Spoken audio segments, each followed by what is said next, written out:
So today, I want to talk about something that almost nobody in mainstream media is connecting correctly. Everyone is focused on the ceasefire. Everyone is asking, did America win or did Iran win? Trump called it a big day for world peace. Iran's new supreme leader declared a great victory. Both sides are claiming they came out on top, and in a way that is the most important signal of all, because when two fighters both claim victory after a brawl, it usually means a third party just quietly walked out with the prize while everyone else was bleeding on the floor. That third party is China. And before you say China was not even in this war, that is exactly my point. That is the entire strategy. China did not fire a single missile. China did not lose a single soldier. China did not mobilize a single aircraft carrier. And yet, right now, as the ceasefire holds by a thread in Islamabad, as Iran and America sit across from each other in a Pakistani negotiating room trying to figure out what comes next, China is sitting in the best strategic position it has occupied in decades. Not because China got lucky, because China played this entire situation from the opening move. And today I want to show you exactly how, step by step. Move by move. Because once you see the full picture, once you understand what China actually did in the last 40 days, you will never look at this war the same way again. Okay, so let me first explain the framework I use to analyze this, because I never want you to just accept what I am saying. I want you to see the reasoning and test it yourself. I look at three things. First, I look at structure. What are the deep forces that constrain what each player can actually do, not what they say they want to do? Second, I look at incentives. Every actor in a geopolitical situation is trying to maximize something specific, not what they announce at press conferences, what they actually cannot afford to lose. And third, I look at positioning. Who ends this situation with more options than they started with? Because that is the real definition of winning in geopolitics. Not who destroyed more buildings, who gained more future leverage. When I apply this framework to the last 40 days, one conclusion becomes unavoidable. China is the country that walked out of this war with more options than it had going in, and I want to show you precisely why. Let me start with what actually happened, because the timeline matters enormously. On February 28th, the United States and Israel launched coordinated airstrikes against Iran. They killed Iran's supreme leader, Ayatollah Ali Khamenei, on the first day. They struck nuclear facilities, leadership infrastructure, military targets. Iran responded with missile and drone strikes against American bases across the Middle East and closed the Strait of Hormuz, the strait that carries approximately 20% of the world's oil supply. Not just oil, liquefied natural gas, fertilizer feedstocks, petrochemicals, the industrial blood of the global economy, shut for 40 days. Now here's the first thing you need to understand about China's position. China imports roughly 40 to 50% of its seaborne oil through the Strait of Hormuz. So the immediate assumption most people make is that Iran closing the strait was catastrophic for China. And in the short term, they are right. Oil prices surged, LNG prices spiked, Chinese factories faced energy cost pressure. This was painful for Beijing, but here is what most people miss. The pain was temporary. The repositioning it forced was permanent, because the moment the strait closed, Beijing did two things simultaneously. First, it accelerated its already existing strategy of diversifying energy supply away from Gulf dependence, pushing deeper into North Africa, Central Asia, and Russian pipeline routes. Second, it began making 26 phone calls. Let me talk about those 26 calls, because this is where China's strategy reveals itself. China's Foreign Minister Wang Yi placed 26 phone calls to parties across the conflict from the moment the war began. He called Iran, he called Russia, he called Saudi Arabia, he called Germany, he called the Gulf states. Meanwhile, China's special envoy on the Middle East traveled to the region, and on March 31st, China and Pakistan jointly published a 5-point peace initiative calling for an immediate ceasefire, a resumption of Hormuz navigation, and a diplomatic resolution. Now think about what China was doing here. China was not the mediator. Pakistan was the mediator. China was the silent architect behind the mediator. China provided the political weight and strategic backing. Pakistan provided the practical channel and the personal relationships. Pakistan's Army Chief General Asim Munir had a direct line to the White House. Pakistan's Prime Minister had a direct line to Tehran, and behind both of those lines was Beijing. As Pakistan's Prime Minister Shehbaz Sharif himself said publicly after the ceasefire was announced, China had provided what he called invaluable and all-out support. The New York Times reported that China played the key intervention that secured the deal. Trump himself publicly credited Chinese leadership for helping bring the ceasefire about. Let that sink in for a moment. The American president publicly thanked China for ending a war that America started. That is the definition of surrendering the narrative while keeping the military hardware. Now, I want to address something directly because I believe in being precise with you. China's role in this war was not simple.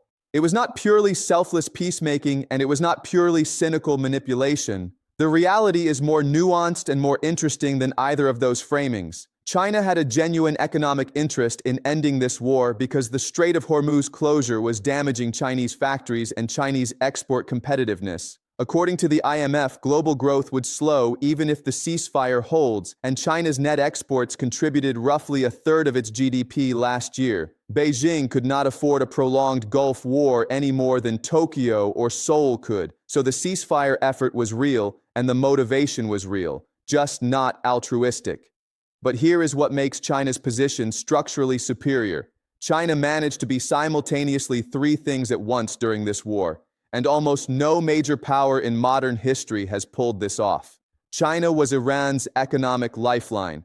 China was the diplomatic backstop that finally got Iran to accept the Pakistani ceasefire proposal. And China is now the country that Trump has publicly thanked right before flying to Beijing in May for the most consequential bilateral summit in years. Three roles, three forms of leverage, 0 soldiers committed. Let me walk through each dimension because each one matters. Dimension 1, China as economic lifeline. China is Iran's largest trading partner. The 2021 Comprehensive Strategic Partnership Agreement between Beijing and Tehran, a 25-year deal initially valued at around $400 billion, positioned Iran as a component of China's Belt and Road Initiative. Chinese refineries have continued importing substantial quantities of Iranian crude oil through indirect routes throughout the period of Western sanctions.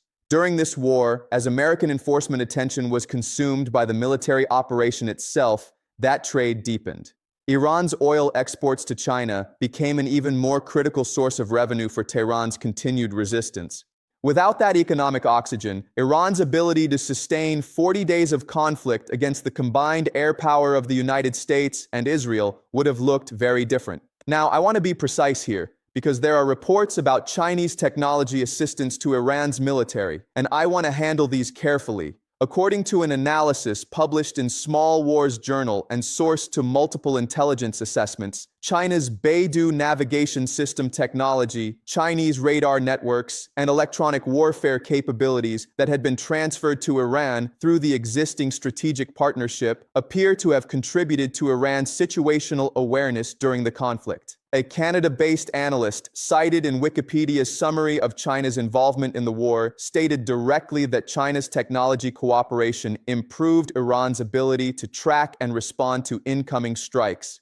U.S. officials privately raised concerns about indirect Chinese support, though Beijing publicly maintained a neutral posture and denied direct military involvement. This is the gray zone of modern geopolitical competition. Not soldiers, not declared alliance. Technology transferred years before the crisis, providing advantages that become visible only when the crisis begins. China was not arming Iran during the war. It had already armed Iran before the war. The difference matters legally and diplomatically. Strategically, the effect is the same. Dimension 2, China as diplomatic kingmaker. When the ceasefire finally came together in the final 90 minutes before Trump's deadline to destroy Iranian civilization, it was Pakistan who delivered it. But the sequence of events matters enormously. Iran had rejected the American 15-point proposal delivered through Pakistan on March 25th. Iran had rejected the Pakistani 45-day ceasefire framework introduced on April 5th. And then, according to multiple reporting chains, including the New York Times citing 3 Iranian officials, China made the key intervention that got Tehran to accept the 2-week truce. What that intervention was precisely, Beijing has not disclosed. China's foreign ministry simply said China has made active efforts to end the conflict. Iran's acceptance followed. This is how silent power operates. You do not announce the pressure you applied. You let the outcome speak, and the outcome speaks clearly. Dimension 3, China as the leverage holder going into the Beijing summit. Trump is scheduled to visit China in mid-May. This was already planned before the Iran war started. The summit was actually supposed to happen earlier, but was delayed to mid-May specifically because of the Iran conflict. The agenda, as reported by Reuters and CNBC, centers on trade, tariffs, technology export controls, semiconductors, rare earths, the most contested economic frontier between the 2 superpowers. Now think about the negotiating position China walks into that summit with. Beijing just helped end a war that was economically damaging the entire planet and specifically damaging America's political standing. Trump publicly credited China. Trump needs stable oil prices to keep American economic sentiment from collapsing. Trump needs China's ongoing cooperation on fentanyl, on rare earths, on the dozens of supply chain interdependencies that American industry still cannot escape. And China has now demonstrated, unmistakably, that it has leverage over Iran. That leverage is relevant to every future negotiation about Iran's nuclear program, about Hormuz access, about Gulf stability. China has inserted itself into the equation in a way that cannot be reversed. Beijing's stated priorities going into the summit, as reported by Brookings, include loosening technology controls in semiconductors and artificial intelligence, removing sanctions against Chinese firms on the entity list, and reducing restrictions on Chinese investment in the United States. Before this war, America's negotiating position was stronger because economic pressure through tariffs and export controls was producing visible pain in China without a comparable lever Beijing could pull in response. Now Beijing has demonstrated a lever, the ceasefire lever, the Iran stability lever, the "you publicly thanked us" lever. That changes the negotiating arithmetic in ways that the tariff truce discussions have not captured yet. Now I want to step back and show you why this pattern is not new, because the specific historical parallel I want to draw is not ancient Greece or Rome. It is something much more recent and much more instructive. Think about what happened in 1971.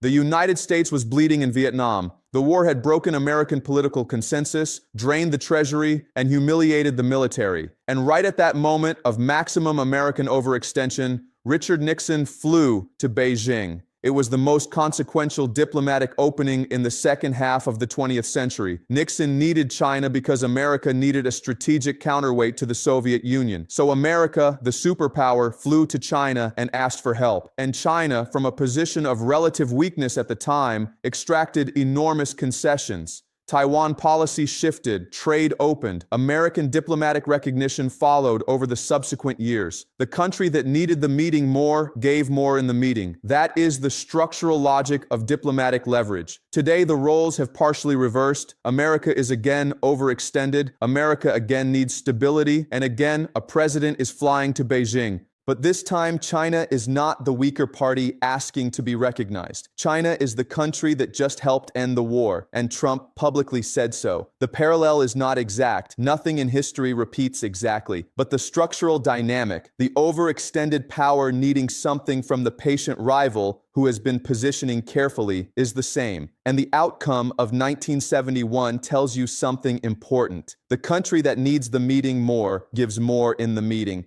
Now, let me also talk about something that most analyses of China's position get wrong, because there is a real cost to what China did. Not every dimension of this war was advantageous for Beijing. The Belt and Road Initiative, which is China's signature trillion-dollar infrastructure connectivity strategy, was structurally damaged by this conflict. The Jerusalem Post published an analysis noting that Iran was a central hub in the BRI China-Middle East corridor, serving as a land bridge linking Central Asia to the Middle East and Europe.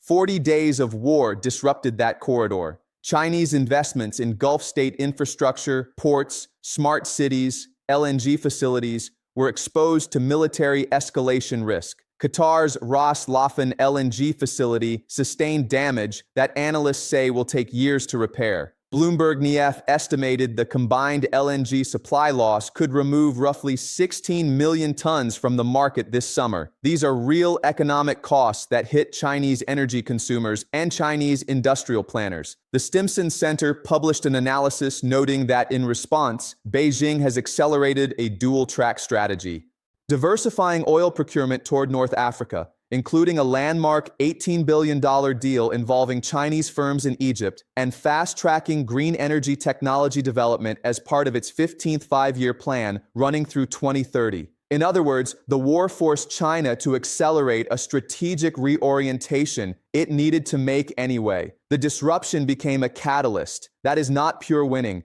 but it is adaptive positioning. It is converting a setback into structural improvement faster than a slower actor would have. This is the deeper lesson about China's strategic culture that I want you to understand. It is not that China is omnipotent. It is not that Beijing controlled this war from start to finish. It did not. China could not prevent the United States and Israel from attacking Iran. China could not prevent the Hormuz closure. China could not prevent the economic damage of 40 days of disrupted global trade. What China could do was position itself so that when the crisis ended, it had more options than it started with. That is the discipline that separates a rising power from a reactive one. Now let me give you my predictions. And I want to be clear, as I always am, these are structural projections based on the logic of the situation. I may be wrong, but I want you to understand the reasoning so you can evaluate it yourself. Prediction 1. The Trump-Xi summit in Beijing this May will produce a semiconductor technology concession from Washington that Beijing could not have extracted before this war. Before the ceasefire, the American negotiating position on technology export controls was hardening, not softening. New Section 301 probes were being launched against Chinese industries. The trajectory was toward more restrictions, not fewer. Now Trump has publicly credited China with helping end the war. That public statement is a constraint on American negotiating posture. You cannot publicly thank someone for their indispensable help and then immediately escalate economic warfare against them without looking incoherent to your own allies. The ceasefire dividend will show up somewhere in the Beijing summit. My prediction is that semiconductor export control relief, even partial, even quiet, is the most likely location where it shows up. Watch what happens to NVIDIA's export license situation after Beijing. Prediction 2. Within 12 months, Iran's economic integration into China's system deepens significantly and permanently. Iran came out of this war in a peculiar position. It survived, its new supreme leader claims victory, and its negotiating team is now in Islamabad. But Iran has also lost its previous mediating relationships. It struck Qatar's energy infrastructure. It struck Oman's territory. Qatar and Oman were Iran's previous back channels to the West. Those channels are damaged, possibly for years. That leaves China as the primary economic and diplomatic partner Iran can rely on. Iran needs reconstruction investment. Iran needs sanctions relief, or at minimum sanctions circumvention. China provides both. The 2021-25-year strategic partnership is about to get real in ways it was not real before because Iran now has fewer alternatives and China has more leverage. Prediction 3. The negotiations in Islamabad, now underway between American and Iranian officials, will not produce a final agreement within the 2-week ceasefire window. They will produce a framework for continued talks. The distance between the two positions is simply too large. America's 15-point plan included the end of Iran's nuclear program, limits on its missiles, and restrictions on its support for regional armed groups. Iran's 10-point plan included war reparations, a permanent end to American military presence threatening Iran, and sovereign recognition over the Strait of Hormuz.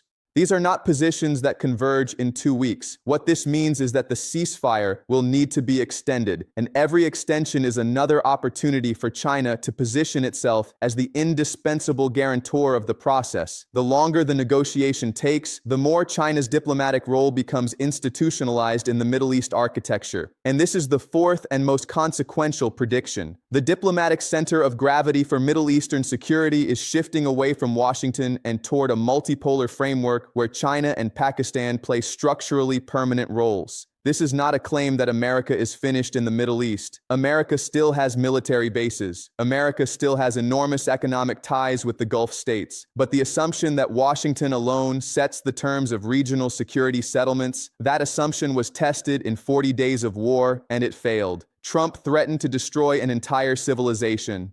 The ceasefire came not from American diplomatic supremacy, but from Pakistani mediation backed by Chinese political weight. That is a new structural reality. It will not disappear when the ceasefire holds. It will be the template for the next negotiation and the one after that. Now let me connect this to the largest frame, because the question behind all of this, the question that will determine the shape of the world for the next 30 years, is whether the United States can simultaneously fight expensive military conflicts in the Middle East, manage a rising peer competitor in China, maintain its economic credibility through an ongoing debt crisis, and rebuild domestic industrial capacity. And the honest answer is that the math gets harder with every conflict of this kind. America spent tens of billions of dollars in 40 days. The global economy was shaken. American credibility with neutral countries watching carefully to decide which direction to lean, took measurable damage. When Trump threatened to wipe out a whole civilization and then accepted a 2-week ceasefire 90 minutes before his own deadline, the world updated its model of American resolve. China spent phone calls and diplomatic coordination and emerged as the country the American president publicly thanked. Sun Tzu wrote in the 5th century before the Common Era that the supreme excellence in war is to subdue the enemy without fighting. Most people quote that sentence. Few people understand what it actually means in practice at the scale of great power competition. It does not mean avoiding all conflict. It means structuring situations so that others do the fighting while you do the positioning. China did not subdue America in this war, but China structured its involvement so that America's fighting left China in a stronger position than when the war started. That is the operational meaning of that famous sentence. And here is what I want to leave you with. Not a prophecy, not a certainty, but a question that I think you should be asking. The ceasefire in Islamabad is fragile. The strait is still contested. Israel is still striking Lebanon. Iran's new supreme leader Mojtaba Khamenei is making maximalist demands. The situation could collapse back into conflict. And if it does, every party in this analysis faces another round of costs and repositioning. But notice who has the most options if the fighting resumes. Not Iran, which is economically damaged and diplomatically isolated from Qatar and Oman.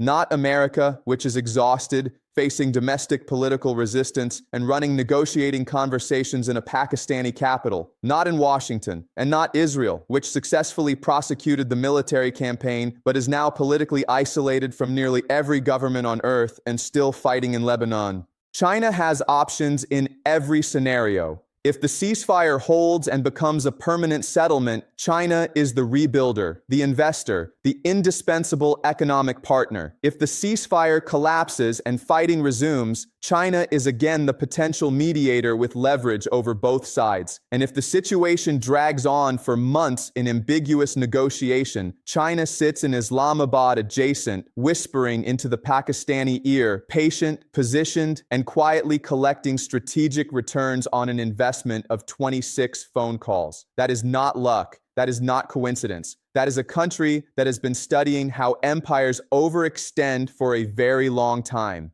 and decided the most dangerous thing it could do was nothing that would make the overextension stop too soon. This is not prophecy. This is structural analysis. This is game theory applied to a situation that is still unfolding in real time. I may be wrong about the predictions. If I am wrong, we will come back and examine why. Because the goal of this analysis is never to be right. It is to think carefully, to follow the logic wherever it leads, and to see what most people are not yet seeing. Save this video. Watch what happens in Beijing in May. Watch what happens in Islamabad over the next 2 weeks, and then come back and check the logic.